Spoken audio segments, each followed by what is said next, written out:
affinity group at Georgia Power.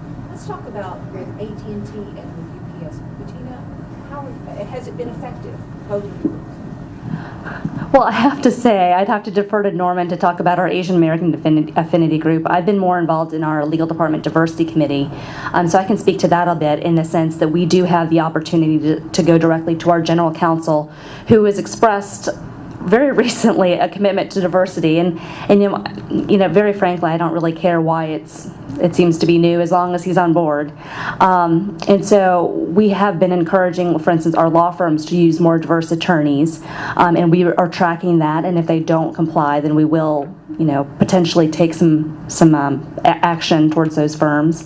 And we've also worked on our own minority attorneys in-house and how we can help retention and also promotion. And in fact, yesterday, the chair of our diversity department just got promoted up one level, which is great. And I'd like to think that his commitment to diversity and his position as chair of the diversity committee helps get more attention given to him.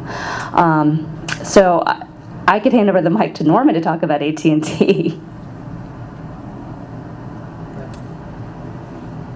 Yeah, I don't have any hard statistics for Asian diversity. We do have a lot of diversity groups.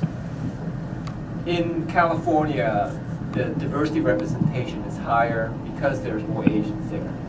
I know in the Southeast, Atlanta has about a 4% Asian population, but if you peel back the onion, for example, in Gwinnett County or Norcross, there's actually an 8% Asian representation. So there's pockets of higher Asian representation, and I agree with Frank that a lot of times we need to develop, and Ron, that we need to develop a lot of our softer skills to be recognized, and we need to be prepared to step forward and take a risk in terms of expressing our leadership.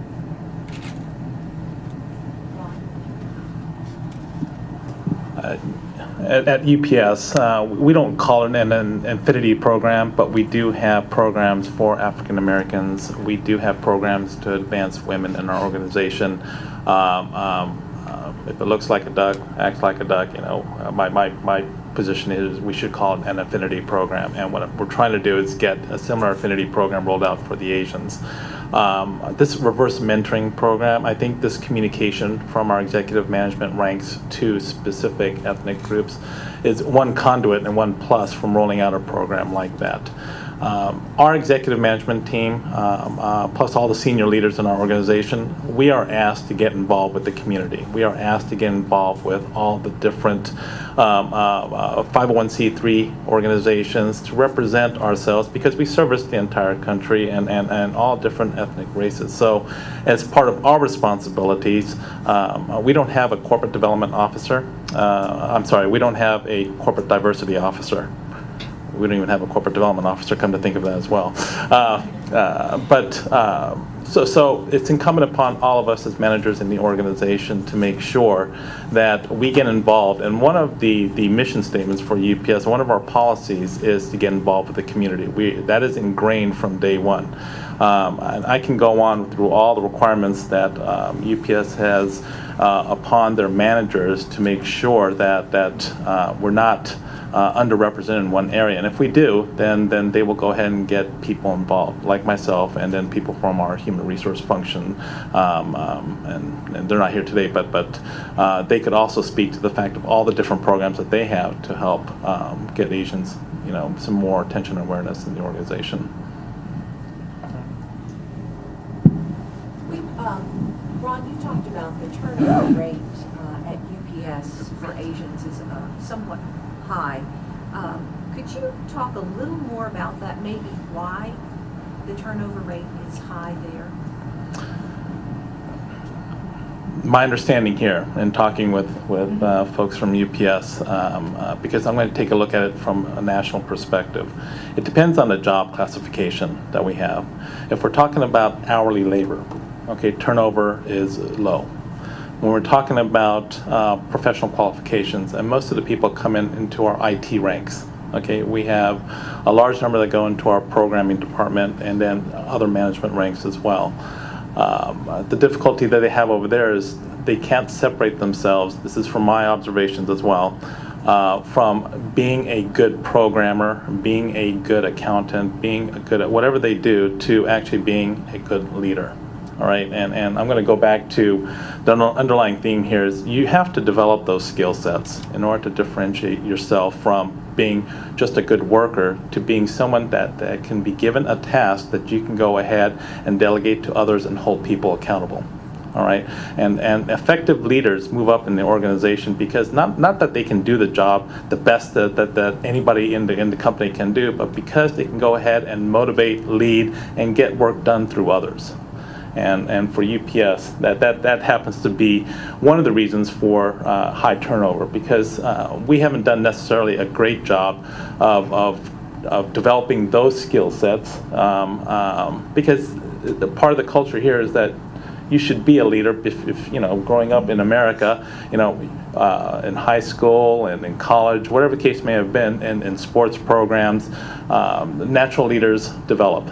All right, and in UPS, if you don't come with those skill sets, you know, you're already behind the competition. So what are the people doing to go and develop those skill sets? That's really the problem that what I'm observing. Our overall turnover is 4% or less, so we have very low turnover in our company. The demographic group that probably is incrementally a little bit higher on turnover, and it's like 4.5%, are African American women. So as far as Asian Americans, the turnover is at or below our average. I want to just, it's going to be real important. So for Georgia Power Company, maybe this helps with the turnover, is if you take a look at the executives in our company, 80% of them came out of what we call our CSO organization. So that's the distribution, transmission, customer service part of the organization. So if you want to move ahead and crank the ranks, you got to figure out how do you get that experience in CSO, which means you may not be able to stay in Atlanta, which means you may have to move around the state, other parts of the system. And that's not always easy. So sometimes everybody's got to make choices. Do I want to move or not? And it seems to be the white men are more willing to do that than others. Secondly, it's really important that we try to teach, and this is part of that mentoring, is don't only work on your appearance and your career development for what you are currently doing. Project yourself and show people what you're capable of doing. So that's where that feedback has to come. You know, are you really getting the feedback? Are people telling you this is how you're hitting me? It's not only your performance standpoint, from this is how we see you or I see you, and you're not projecting yourself to be a future leader or a higher level in this company. The other part, if you're familiar with Myers-Briggs, so our company's Myers-Briggs personality, and I think this is probably true for most organizations in America, it's ISTJ. So if you're going to communicate, you communicate with us by saying, okay, here's the end of the story. Here's how I got there. Here who was involved. And here are the 3 things I want you to do. And you do that in less than 3 minutes.